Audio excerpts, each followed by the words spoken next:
Yeah, hello, thank you all our viewers. This is Lucky Ivan, your host for Let's Table It, a show on Faraja Digital TV.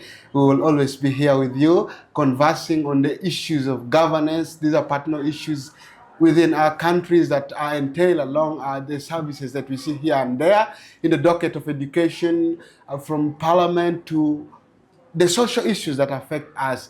And we shall get into a deeper conversation about the things that for many times we've been having controversies about. And today we are enlightened to have one of our most amazing guests. That is none other than Honorable Alenyo Marshall OO, the MP-elect for Junam constituency. Yeah, we are going to get into the discussion about the evolving roles of Parliament as much as the conversation about democracy is concerned. Honorable, nice having you in the show, and it's a pleasure. Thank you. Thank you very much, listeners and viewers.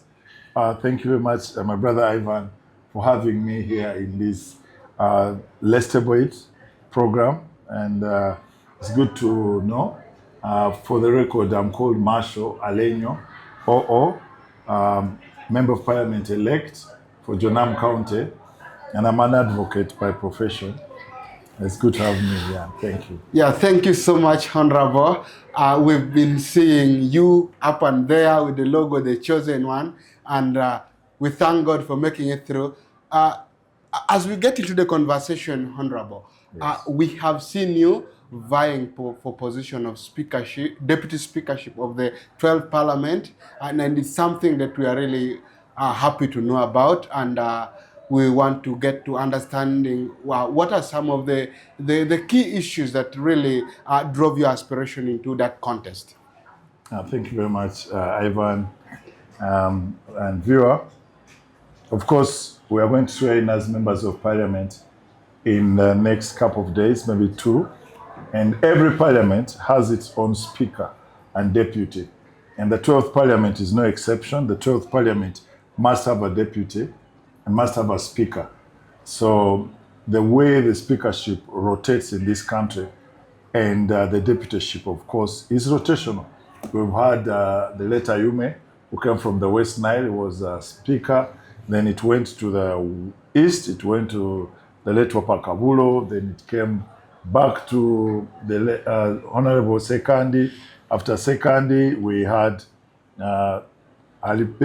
Kadaga, the Right Honorable Kadaga, and now currently we have the Right Honorable Anita Mong. And most of those have been deputies of the other people. The late Jacob Olanya, also one of the speakers who have been there. So a deputy normally is an office you occupy when you're preparing yourself for the next. A deputy is different from an assistant. There is no post for assistant speaker. An assistant just assists and does not gain the whole power of the principal. So an assistant is different. This is a deputy speaker, meaning that you exercise the powers of a speaker fully when the speaker is not there. I have my reasons why I believe I would make a good deputy speaker. First of all, I know one of the speakers would either be elected before I'm elected. Now, if they got the Speaker of Parliament, I want to position myself. I'm a lawyer by profession. I hold a distinction class Masters of Law from a Red Brick University in Ireland, Cork. I hold a Bachelor's of Law from Makerere University, which is the prerequisite for practicing law in this country, which is, I also hold a postgraduate bar degree, a bar course from the LDC, which makes me an advocate. I've been on the roll for more than 15 or so years. I served with the Ministry of Internal Affairs. And one reason why I believe I'm a very good candidate for Deputy Speaker is that the government has 3 arms. The government has the legislature, it has the executive, and it has the judiciary. I have been part of the executive. Wow. I worked with the Ministry of Internal Affairs. I designed the national ID of Uganda. Oh. I wrote the background notes to the national ID in 2007 when I was one of the lawyers in the Ministry of Internal Affairs. So having designed the concept of the national ID, I was still in the executive.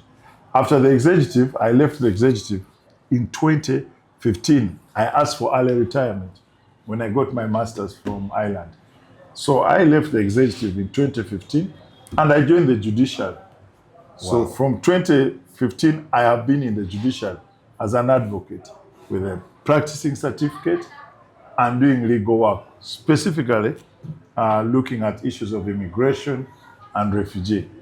After serving in the judiciary, now, 2 days from now, I'm going to be serving in the legislature. Wow. So very few Ugandans in that house have been in the executive, in the judiciary, and in the legislature. Actually, Honorable, that drives into a very interesting conversation.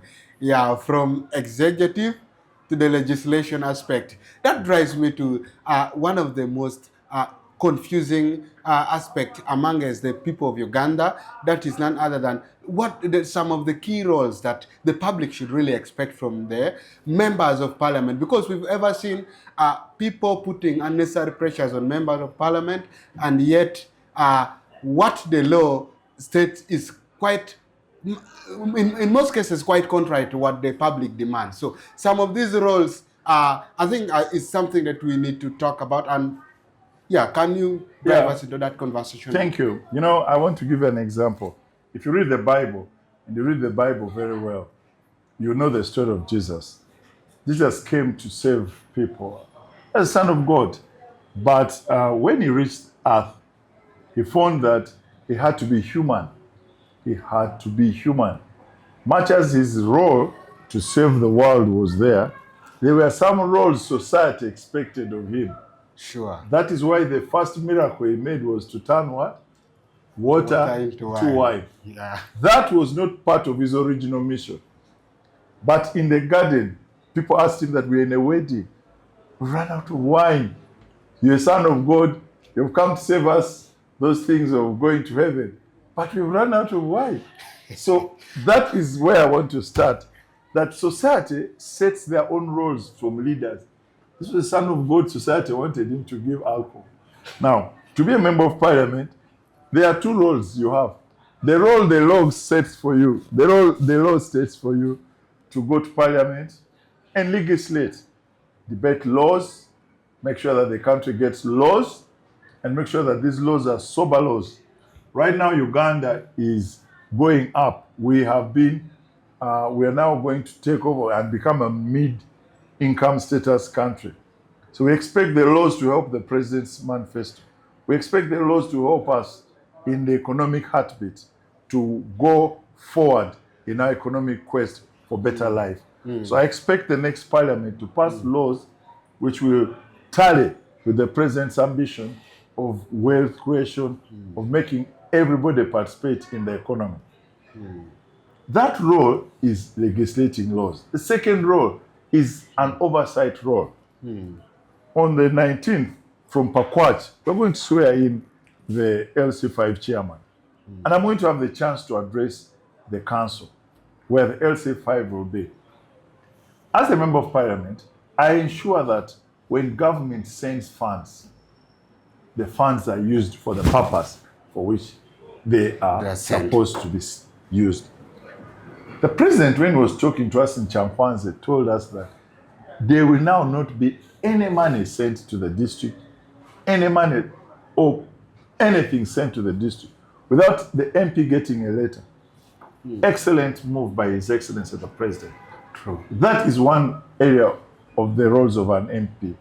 I have to follow the money from the center and see that the schools are being built, the roads are being done, this value for money. And that oversight role is one of the statutory roles of an MP. The third is that this country is run around sobriety, administrative sobriety, where people sit, ministries sit, and ministries come out with budgets. They say, we want to do A, B, C, D this part of the year. And they come to parliament and make their ministerial presentations before parliament. And then parliament appropriates funds. It says, this money will go for this. This money will do this. This will help us in roads. This will help us paying debt. This will help us pay salary. This will help this. That is another role of a member of parliament.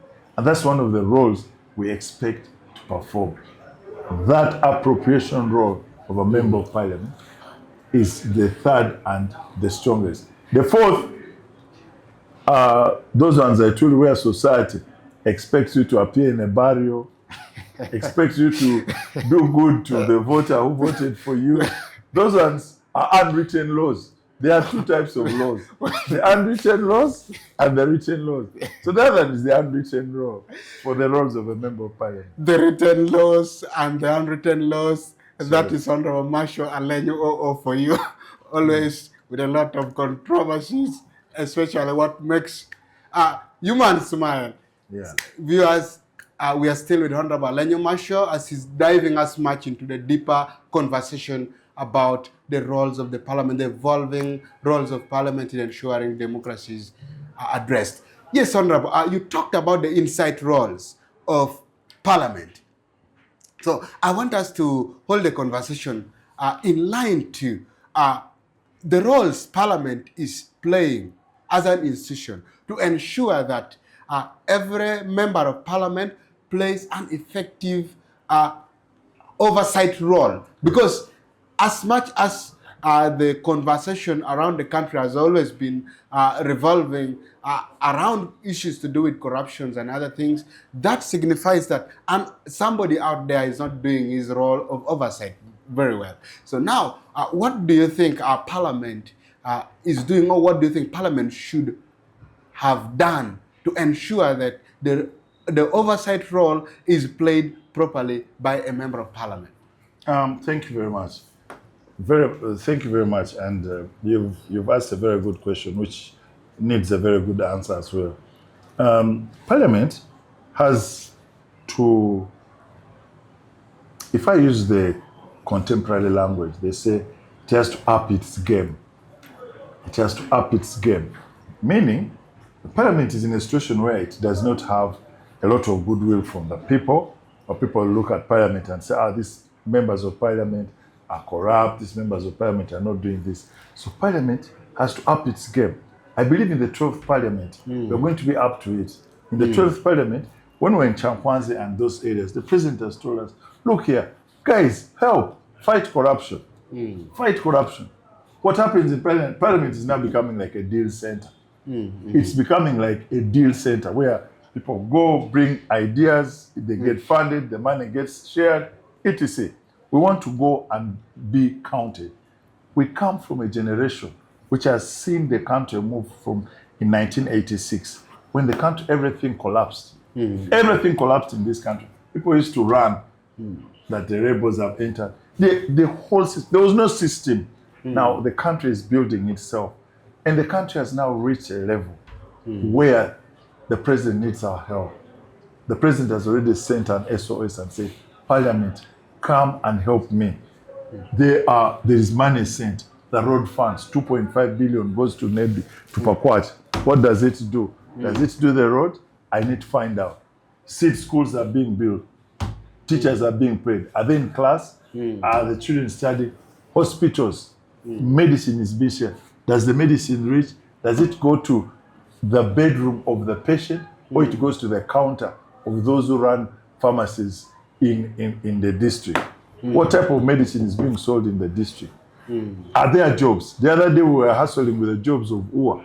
We had to drive our people to Masindi. Why should the government send us to get jobs to join the civil service from another district? Why don't you say people of Pakwach will be recruited from Pakwach? Those things are the ones which bring corruption.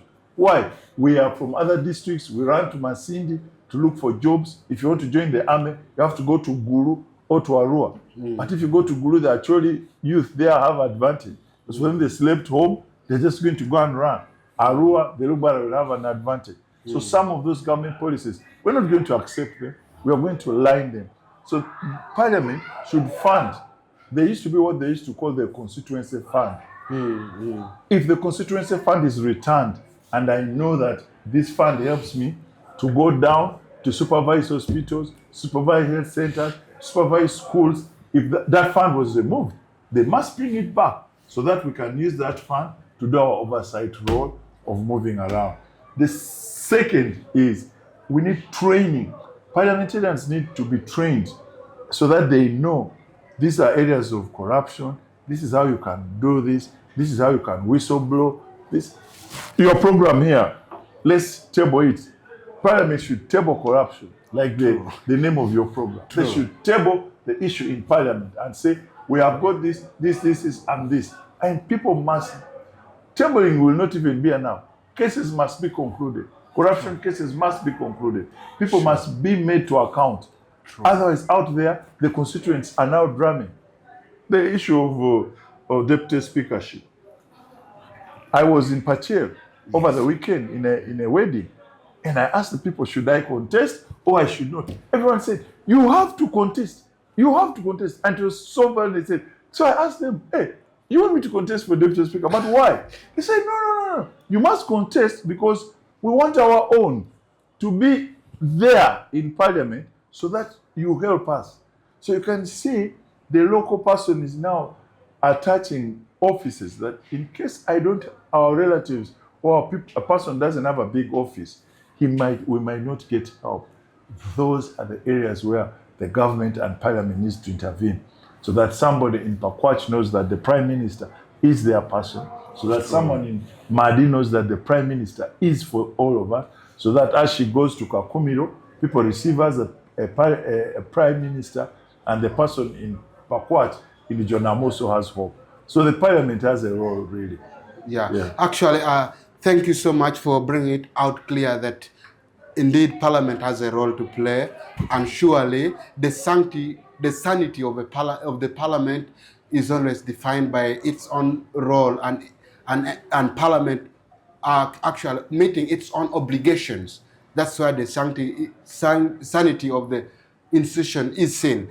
Now, should we expect issues to do with reforms in policies? Because you've cited issues to do with policies that were changed, and even you made mention of things to do with the constituency fund that was removed. So should we expect the 12th Parliament to be different in a manner that there will be a bit of reforms? If there will be these reforms, what do you think could be an impact of chassis reform?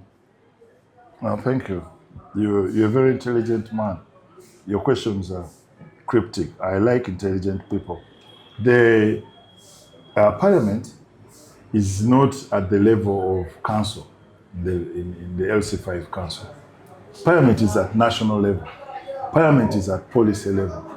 Sovereignty bill. The country wants to be free. The country believes another country is interfering with its activities. Country tries to block itself from external interference. Comes to Parliament, says, you know what, help us pass this bill. We want to protect ourselves against external interference. Policy. Now, I believe that there are some policy reforms which have to take place. Of course, in that Parliament, there are laws which have overstayed. Uganda, for example, in the colonial time, used to get its laws from India. Like if you see the Evidence Act of Uganda, it is based on the Indian law. We have laws in this country which are like, even they used to have the Gonorrhea Act in this country. They used to have the Witchcraft Act. Those laws are there. Salvatore Abuke's case was about the Witchcraft Act.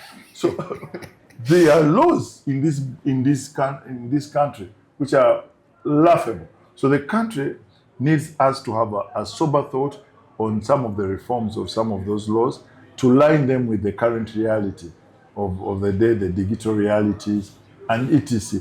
And even the offenses. Some of the offenses, we have now hybrid offenses, which can no longer be cured by those penal laws which are in place. So specifically, like the penal code, I expect it to be, looked at again. So I agree that this 12th Parliament must make some reforms so that we have 5 years. As a member of Parliament, we have 5 years. Every day you get up, you should know that within these 5 years, we need to make a sober contribution to reform. Sure. And I agree with you that I won't be able to touch and tell that this area needs reform, this area needs reform. That is for the consultant to tell us, and we'll be paid it. But we believe holistically, Parliament needs to reform. And the Parliament, we are in a multi-party disposition. We are in a multi-party system. So in a multi-party system, the opposition is also helped to make sure that it grows. The ruling party also is helped so that it gives. So there are checks and balances in the House. So I believe that we need to make policies in such a way that they help grow our democracy. They help grow our democracy. They help grow our multi-party democracy. They help bring about institutional sobriety, that people who are supposed to do ABCD are doing ABC. We have some other countries like Singapore. Singapore was at the same rating with Uganda at independence. We're the same with Singapore. Same. We're actually ahead of Singapore in the roads network, in the hospitals, the first water administration built. We were equal with Singapore. But Singapore, the tigers took off. They knew what they want for their country. They knew what areas to intervene in, and they intervened in those areas. I'm very happy that the president of Uganda, through his Musevenomics, as they call it, has identified some areas that we need a secure country. Once we have a sober country and it is secure, it will bring in investment. So we need, as a country, to sit down and say, what will make us, which reforms do we make, which will make us take off and catch others. We made reform. We have the best immigration policy in the whole world. It's an open door policy. Immigrants walk in here. We need to see how do we sustain this policy or make it better. We have the current immigration policy. It's just been passed. There's so many policies, government policies, which are passed. The health policy. We have people want us to have health insurance. So the government must study in these next 5 years and see how Parliament can help it, rejuvenate and make it achieve some of those policy changes. That would be my take. Really. Yeah, sure. Viewers out there, this is Honorable Marshall Alenyo, OO, MP-elect for Junam constituency, a trained lawyer from university abroad, and as well an MC, commonly known as an MC, legend. Within the legend MC. True. So he is here with us, dissecting the Parliament and the few issues you need to know and take a keen look into. So, Honorable Marshall, I'm still getting back to you. As we come to the conclusion of the conversation, do you think the 12th Parliament will meet the population pressure, as in the demand of the citizens out there about the Parliament? Because in the recent days, if you've been following conversation on social media, a lot of people actually gave up on the Parliament at certain point in one or the other way. Yeah. So do we still have hope? Should we have hope that the 12th Parliament will bring in some spices that can trigger the citizens into actively participating? Thank you. And I want you to pat yourself on the shoulder when you go home, because you asked this question. It's a very sober question. It's very cryptic. First of all, I'm also your MP. You keep introducing me without saying, he is my MP. You need to be saying that I represent your views in Parliament. Yes. Secondly, do I think the 12th Parliament will meet the aspiration of the people? Yes and no. Yes and no. Yes, 55%. No, 45%. I'm a positive-minded person, so I first take the yes. First debate the yes. Yes, 3/4 of the Parliament is new. 3/4 of the Parliament is new. And I'll look into your camera and say, the new have ideas. We're in Chankwanzi. The debate is there. People want to go and debate. We have doctors. We have people with masters. People are ready to go. And that is my hope. Because I was with these people in Chankwanzi, I've been debating with these people online, even the opposition MPs who have been sent, top quality. That is my hope, that the next parliament is going to deliver to the people. And because I'm a member of that parliament, and people have called me and said, Semuju left, but Marshall, you are going. Several. They know my debating skills. We've been debating all our lives, and we are very great debaters. We want to enter that house and debate. So because I'm part of the team, I have the undying belief that we are going to debate, and we are going to debate very well, and we are going to debate on issues. I am an independent member of parliament. I've gone to parliament as an independent. An independent who links with the NRM. Of course, everyone knows that I subscribe to the NRM party, but I'm independent. Meaning, at one point in my debate, I must remind myself that you are an independent member of parliament. You must have that capacity to be independent. The second thing is, why I have hope in that parliament, is that whenever I walk, I go with my brain. I've never left my head home. That first send for my head, I have forgotten it home. Oh, you walk with your head. No one leaves their head at home and then they say, oh, today now I forgot my head home. I'm not thinking well. No, we shall go to that parliament with our heads, the way our heads have been, and we are going to debate soberly. Everybody knows that society does not believe that parliament will do anything. That is a very good rating. It is very good for us because people believe once you go to fight someone and they believe you are weak, you have already won the battle halfway. Because you just have to now put in slightly more than they thought and you've won. So because people doubt the parliament, the demands are high. The demands are high. I know that there have been laws passed and people believe, no, there is no debate now in parliament, and we have the ground. That's why some of us are looking and saying, no, we want to be deputy speakers of this house to regenerate debate, to pick so and so you talk, to guide. Debate is guided by the speaker and the deputy speaker. If your deputy or the speaker are not oozing out with ideas, I believe the speaker we are going to elect in this next parliament, I believe strongly, because I know the candidates who are there, I believe the one we are going to elect will be very, very firm on issues of debate. And we also have heard from the people that the people are saying we are not debating well, we are not tickling out issues, we are not teasing out the positions society wants to hear. Society wants us to go to that house and talk about that woman who is wallowing in the village with the lack of medicine. They want us to debate her. They want us to debate the youth who has just finished Makerere and has no job.